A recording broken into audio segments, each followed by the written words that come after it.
Assalamualaikum warahmatullahi wabarakatuh. Kembali lagi dengan channel kami, Gus Bayu Sepi Channel. Nah, sini saya bersama kawan kita Mas Indra. Jadi dalam acara kita kali ini kita akan membawa sebuah pusaka atau sebuah keris. Nah, sambil ditemani kawan kita, sambil ngopi dulu, dinikmatin udara pagi di belakang rumah. Jangan lupa kopinya dulu sob. Sebelumnya kita harus paham mengerti mengenai keris, tombak ataupun pusaka. Tombak, pusaka itu sejenis barang apa sih gitu ya. Karena banyak orang yang beranggapan itu kalau pusaka seperti keris dan tombak itu adalah barang yang berunsur mistis atau berunsur hal-hal yang mengandung kegaiban. Itu karena banyak salah persepsi dan banyak orang yang tidak paham mengenai keris dan tosan aji. Oke, pembahasan kita kali ini kita akan membahas mengenai pusaka. Pusaka adalah sebuah senjata untuk berperang oleh leluhur kita sejak ribuan tahun yang lalu ya, yang dibuat oleh pandai besi pembuat pusaka, biasanya pesanan khusus dari sebuah orang dalam kerajaan ya, karena zaman dulu itu masyarakat biasa belum diperbolehkan memiliki sebuah pusaka, karena pusaka itu adalah sebuah simbolis dan juga menjadi simbolis untuk posisi jabatan orang yang di kerajaan tersebut. Nah, jadi nggak sembarangan sang empu itu membuat sebuah keris. Nah, keris juga dan tombak sebagai perwujudan dari sebuah doa yang empu buat untuk seseorang yang memesan pusaka tersebut. Nah, jadi keris itu tidak ada campur tangannya dengan hal-hal yang gaib. Kenapa bisa? Nah, karena keris pada zaman dahulunya itu bukan dipergunakan untuk meminta-minta, tapi dipergunakan untuk berperang. Pertama untuk melengkapkan adat, ketiga buat simbolis jabatan seseorang di dalam suatu kerajaan. Contohnya seperti keris Panimbal, keris Temenggung, keris Sabu Kinten, keris Sengkelat, biasanya dimiliki oleh orang memiliki jabatan raja, Temenggung. Kalau di era kita tuh jabatannya bupati. Kalau raja itu ibarat kata jabatan itu presiden. Jadi di situ. Nah, jadi sahabat channel mengenai keris. Keris kenapa kok harganya bisa mahal? Apakah ada emasnya dan sebagainya? Bukan. Keris itu bisa mahal karena dari nilai karya seninya ya, pertama, kedua dari material besinya, dari garapannya. Nah, apalagi pusaka-pusaka yang garapannya dibuat pada zaman dahulu atau disebut pusaka sepuh. Nah, pusaka sepuh biasanya dicari oleh banyak kolektor, koleksi pusaka. Karena apa? Kalau pusaka sepuh itu dipercaya itu nilai sejarahnya itu jauh lebih tinggi dari pusaka yang baru. Tapi pusaka sepuh juga tergantung juga, dilihat dulu dari jenis dapurnya. Dapur itu nama jenis pusakanya, kedua pamornya ya, dan yang ketiga itu dilihat dari material besinya. Kalau pamornya bagus, dapur yang langka ya, dan juga wilahnya materialnya utuh sepuh, jelas itu harganya mahal. Seperti contoh Sabu Kinten, Sengkelat, nah keris Korawulang dan lain sebagainya. Itu tingkatan kelas-kelas raja atau kelas-kelas kebangsawanan seperti itu. Jadi dan keris Madura pun juga sama, ada yang mahal, ada yang murah. Nah, tergantung garapannya. Jadi baik suku dan Madura itu berbeda jauh ya sahabat channel ya. Memang kalau keris Madura itu keris buatan zaman sekarang, dibuat oleh empu zaman sekarang. Tapi mahal murahnya tergantung dari pesanan orang tersebut, karena ada tingkat-tingkatan, ada yang biasa, koden, ada yang tingkat menengah, dan tingkat halus garapannya di situ. Jadi walaupun baru walaupun lama tergantung dari jenis dapurnya, kedua pamornya, yang ketiga material besinya. Jadi kita sini menjelaskan apa sih pusaka, ya apa sih sebuah keris. Nah seperti yang di belakang saya ini namanya keris jalak. Nah keris jalak ini keris jalak talak emas, dapur lurus pada perlu satu. Kenapa sih disebut keris jalak talak emas? Karena memiliki sogokan di tengahnya. Ini namanya keris langka. Keris langka jalak talak emas ini adalah keris pilihan atau pesanan khusus di era kerajaannya dahulu. Biasanya dipesanan oleh tumenggung-tumenggung dari kerajaannya sebagai simbol agar diberikan rezeki yang melimpah bagi seseorang yang memesan keris tersebut kepada sang empu. Ya di sini pamornya ada pamor ujung gunung, atau filosofinya itu khusus benteng atau pelindung bagi orang yang memiliki jabatan di era yang tersebut.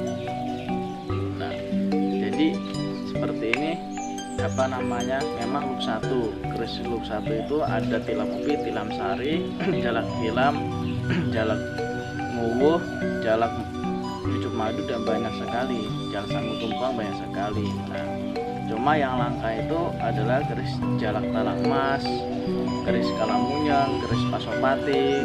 Nah itu beda lagi kelas-kelasnya. Salah satu jenis keris yang sangat langka dan sangat diburu oleh para kolektor, apalagi yang pamor-pamornya antik. Nah jadi keris bisa mahal itu bukan karena dari apakah ada emasnya, berliannya, dan sebagainya, bukan. Makanya kita dalam belajar urusan aji itu harus benar-benar tuntas. Dalam arti tuntas itu kudu sering-sering megang keris agar bisa membedakan mana keris yang baru, mana keris yang sepuh. Nah seperti itu. Keris sepuh pun mahal murahnya tergantung dari jenis dapurnya, ya, jenis dapur, kedua pamornya. Nah situ keris yang dapurnya langka, pamornya bagus, bilahnya utuh, itu biasanya mahal. Dan situ nah seperti saya pegang ini keris namanya keris jalak talak emas. Nah ini maksud tangguhnya tangguh paku kuno, tangguh PB. Karena ciri khas tangguh ini logonya gonjo wilut. Gonjo itu adalah gonjo pilihan atau keris pilihan buatan dalam dari kerajaan yang terdahulu. Pamor ada pamor ujung gunung pada sini, dan dibalikan lagi pamor bukit semongko. Jadi ada dua pamor di sini. Ini yang membuat langka. Ini salah satu keris kesayangan saya yang rawat sudah ada 3 tahunan. Ini maksudnya tangguh PB sepuh atau paku kuno sepuh. Nah seperti ini juga, ini namanya pusaka kujang sepuh. Bisa dibedakan kujang sepuh sama kujang pasaran. Kujang sepuh, kujang sepuh ini sama bedanya dengan keris.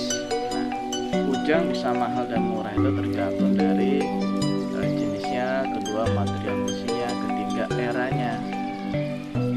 Kalau kujang-kujang sepuh itu seperti ini tangguh Pajajaran. Tangguh Pajajaran ini karena belum saya warangi jadi masih putih dan bisa dilihat sendiri, material besinya sangat beda sekali. Material besinya ini kalau diwarangi pamornya pamor singkir. Tangguh Pajajaran kujang. Kalau kujang itu adalah sebuah senjata pusaka di era kerajaan Pajajaran yang pertama kali dibuat di era Raja Prabulinggana atau Prabulinggawangi. Prabulinggawangi itu Raja Pajajaran pertama, keturunan dari Prabu Siliwangi. Nah, lubang 3 adalah simbolis bahwa orang tersebut yang memegang dahulu adalah seseorang yang setingkat dengan seorang wali atau penasehat di kerajaan tersebut. Jadi setiap lubang kujang itu memiliki banyak lubang, setiap lubang itu memiliki simbolis. Jadi simbolis itu orang yang memegang kujang itu seperti pangkatnya apa, jabatannya apa di kerajaan tersebut. Jadi seperti itu. Ini masuknya kujang ciung. Kujang ciung. Kenapa kok kujang juga bisa mahal?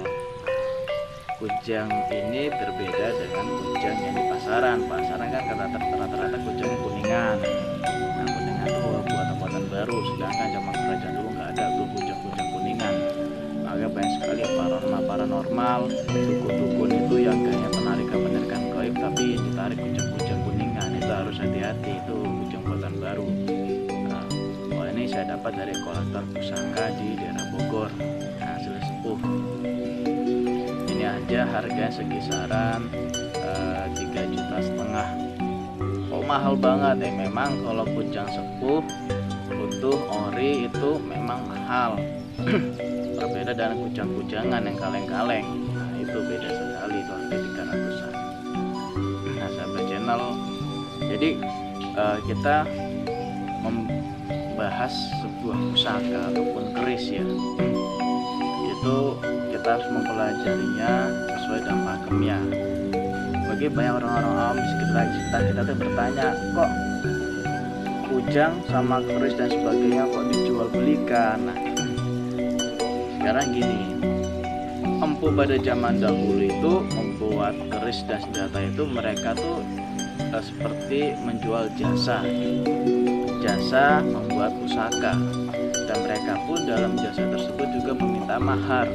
Karena pada zaman dahulu belum ada uang 100 ribuan, belum ada uang 5 ribuan, belum ada uang 50-an. Akhirnya apa? Bertara dengan sapi, dengan kambing, dengan lahan, dengan hasil panen, dengan emas. Nah, seperti itu. Biasanya kalau dengan emas itu biasanya buatan biasanya pesanan orang dalam kerajaan. Biasanya pembuatan seperti pembuatan Krisnogosostro, Sinobarong dan sebagainya itu biasanya mahar besar. Tapi kalau misalkan mahar kambing, hasil panen biasanya itu yang tingkatan kelas rakyat. Sama seperti zaman sekarang, terus ada yang 700-an, 1 juta, 2 juta, 3 juta. Nah, sekarang kalau dipikir ya, misalkan mahar kambing 2, kambing kedit atau lain sebagainya, kambing kedit juga sekarang itu harganya 5 jutaan. 5 jutaan. Pembuatan kerisnya apa? Tilam upi dan tilam sari. Pamornya apa? Pameran Proto Sewu ya jelas mahal. Tapi misalkan keris-keris yang biasa-biasa, misalkan hasil pakai kebu lajer, biasanya hasil panen dari hasil panen dari kebun juga berapa sih, beras sekarang 2 karung cuma 3 karung dan juga 4 karungan 750-an lah. Kalau misalkan sekarang diambil dari dibayar dengan uang seperti itu. Jadi tergantung dari jenis pusakanya. Dulu buat pusaka tuh gak gratis, mereka pun juga minta bayaran. Karena sekarang berbeda zaman, gak zamannya barter-barteran gitu. Akhirnya sekarang dengan mahar uang. Nah, jadi itulah harus kita pahami ya. Pertama, kedua, seperti yang saya sebutkan tadi, keris kok bisa mahal? Apakah ada emas dan sebagainya? Enggak semua keris itu mahal, tergantung jenis kerisnya, material besi kerisnya, bahannya, dan tangguhnya. Tangguh itu era pembuatannya. Nah, biasanya kalau keris dapurnya bagus, jenisnya bagus, pamornya bagus, material besinya bagus, tambah lagi sepuh. Nah, apalagi era yang tertentu itu biasanya mahal. Tapi misalkan dapurnya dapur tengah. Jadi ada tingkat biasa, tingkat menengah, tingkat rakyat, tingkat menengah, tingkat raja. Nah, seperti itu. Kalau tingkat raja itu biasa harga ratusan juta, ada yang puluhan juta, ada yang jutaan, ada yang ratusan. Jadi kita harus pahami seperti itu. Nah, jadi sahabat channel, pokoknya kita sebagai putra bangsa ya, anak muda pemuda penerus bangsa, kita harus melestarikan, merawat dan menjaga peninggalan leluhur nenek moyang kita ya. Memiliki pusaka dan lain sebagainya bukan suatu hal-hal yang mengandung mistik ataupun kegaiban, dan juga tidak ada unsur musyrik dan syirik ya. Kenapa kok bisa unsur syirik? Itu tergantung dari niat sampean, niat kalian. Kalau kalian hanya menguri-nguri budaya, melestarikan peninggalan leluhur, karena kalau bukan kita yang menjaga dan melestarikannya, siapa lagi? Jangan sampai peninggalan leluhur kita diakui dan dikuasai oleh negara lain. Ingat, Indonesia tidak bisa diserang dari luar, tapi diserang melalui dalam. Dengan cara apa? Menghapus budaya, sejarah, dan tradisi di setiap suku. Nah, makanya jangan sampai kita, apalagi di suku Jawa dan suku lainnya, jangan sampai meninggalkan, melupakan budaya, tradisi, peninggalan leluhur kita. Lestarikan, harus dilestarikan, kita jaga, kita rawat.